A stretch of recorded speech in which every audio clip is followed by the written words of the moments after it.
Hai, Assalamualaikum. Bertemu lagi kita dalam channel Cik Ya. Kali ini Cik Ya ingin kongsi cara mohon kad pekerja madani. Tapi sebelum tu boleh subscribe channel Cik Ya sebagai sokongan.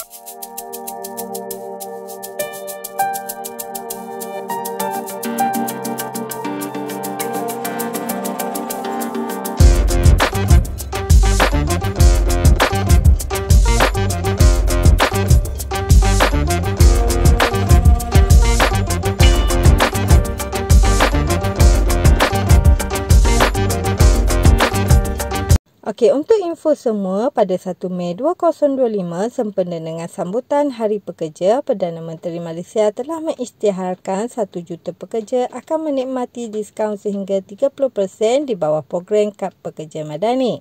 Okey, untuk mohon kad pekerja madani ni ialah mula-mula kita buka dulu Google dalam telefon kita.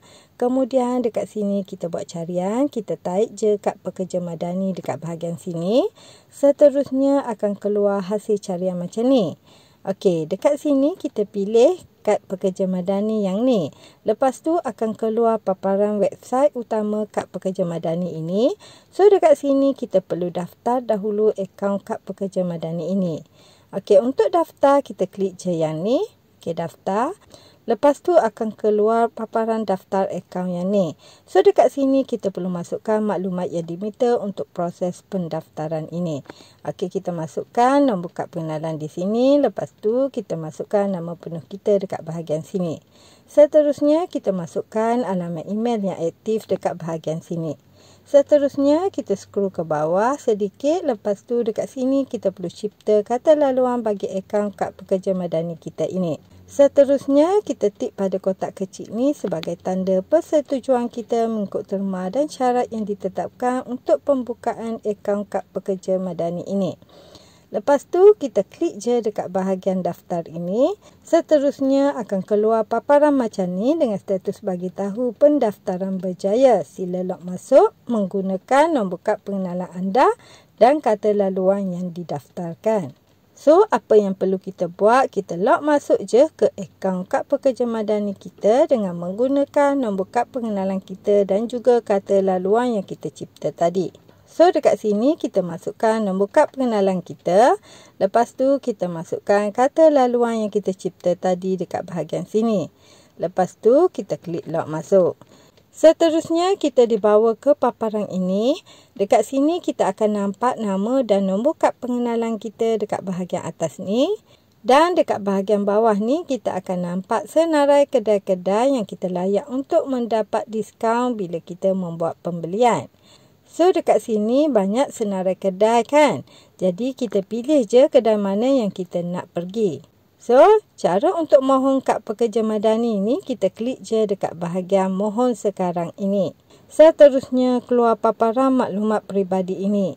So, dekat bahagian bawah ni kita perlu masukkan maklumat yang diminta berkaitan peribadi kita. Lepas dah siap isi, kita scroll ke bawah. Kemudian kita masukkan maklumat alamat tetap kita pada bahagian ini. Lepas dah isi alamat tetap, kita scroll lagi ke bawah. Kemudian kita perlu masukkan maklumat alamat surat menyurat kita di bahagian bawah ni.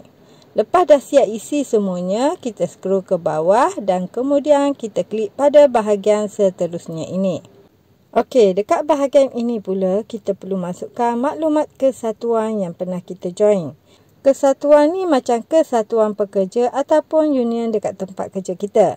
Okey, bahagian ini wajib kita isi ya. So, kita klik je pada bahagian nama kesatuan ini. Kemudian kita cari nama kesatuan yang kita join. Lepas tu kita masukkan tarikh kita daftar sebagai ahli kesatuan di bahagian ini. Seterusnya kita masukkan nombor ahli kesatuan yang kita join itu dekat sini. Lepas tu kita klik pada bahagian seterusnya ini. Dan kemudian akan keluar paparan maklumat majikan ini. So dekat sini kita perlu masukkan maklumat majikan yang kita kerja di bahagian bawah ni. Lepas dah siap isi semuanya, kita klik pada bahagian pengesahan ini. Seterusnya keluar paparan pengesahan ini. So di sini kita perlu baca dan semak maklumat yang kita isi tadi. Jika dah betul semuanya, kita klik pada bahagian hantar. Kemudian akan keluar paparan pengesahan ini. So dekat sini kita klik je hantar. Seterusnya akan keluar paparan ini dengan status bagi tahu permohonan anda berjaya dihantar. Dan status pada bahagian sini pula kita akan nampak ditulis dalam semakat. So kita boleh tunggu dalam masa 3 hari bekerja bagi proses semakat. Lepas dah berjaya memohon, kita akan dapat kad pekerja madani macam ni dekat akaun kita. So, kita dah dapat menikmati diskaun sehingga 30% di mana-mana kedai terpilih yang kita buat pembayaran ataupun pembelian. Mudah kan? Setakat itu sahaja perkongsian Cik Ia kali ini. Jumpa lagi next video. Bye!